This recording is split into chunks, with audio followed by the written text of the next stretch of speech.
जैसे एक कथा आती है, भीष्म पितामह जो है भगवान से पूछते हैं कि हे प्रभु, मैंने ऐसा क्या अपराध किया जिसके कारण मुझे ऐसा दंड भोगना पड़ा। मैंने अपने 100 जन्मों तक ऐसा कोई कार्य नहीं किया है। तो भगवान उससे कहते हैं, आपने 100 जन्मों तक तो देखा है, अगर 101वां जन्म देखते तो तुम्हें पता चल जाता है कि आपने ऐसा कौन सा अपराध किया है जिसके कारण आपको ऐसा मृत्यु प्राप्त हुई है।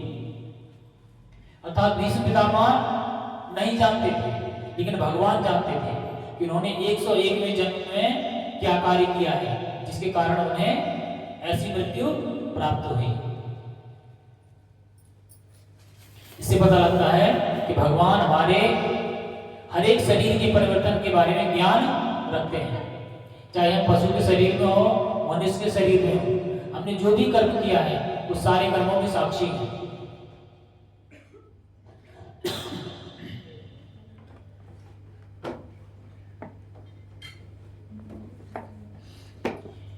भगवान मेरे बारे में भी जानते हैं, आप सभी के बारे में भी जानते हैं, लेकिन हम केवल अपने बारे में जानते हैं। हमें ये तो पता लग जाता है कि हमें भूख लगी है, लेकिन हमारे परिवार में अगर बच्चे को भूख लगती है तो हमें पता लगता है जब बच्चा कहता है तभी हम उसको भोजन देते हैं।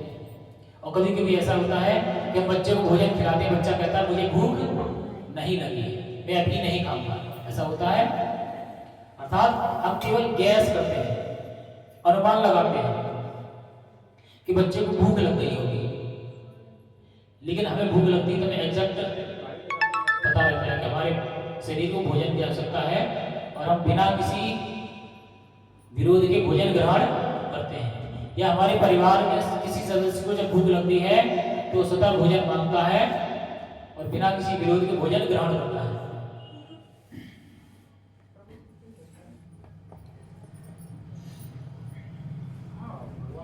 आगे कह रहे हैं, व्यष्टि जीव की चेतना विस्मरणशील है।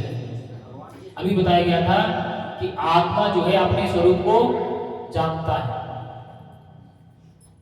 लेकिन जो चेतना है वो बदलती रहती है। इसका अर्थ क्या है?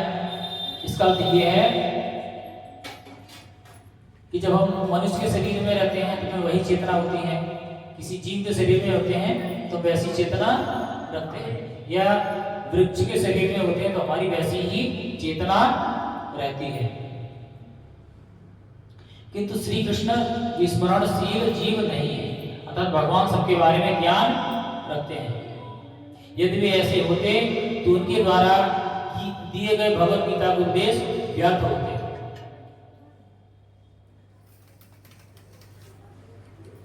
भगवत गीता का महत्व किस लिए है? क्योंकि भगवान के द्वारा बोली गई वाणी है, इसलिए भगवत गीता का इतना ज्यादा महत्व दिया जाता है। अगर साधारण व्यक्ति द्वारा कुछ कहा जाए तो कोई ध्यान देता है? बिल्कुल नहीं। अगर देश का प्रधानमंत्री कुछ बोले तो उसकी बात की वैल्यू होती है। अगर मैं कहूं कि मैं पाकिस्तान में परमाणु बम गिराऊंगा, क्या कहेंगे लोग? कहेंगे मूर्ख है, पगला गया है। अगर देश का प्रधानमंत्री या देश का रक्षा मंत्री कहे कि पाकिस्तान पर आक्रमण करने वाले हैं तो दुनिया के सभी देशों की कान खड़े हो जाएंगे।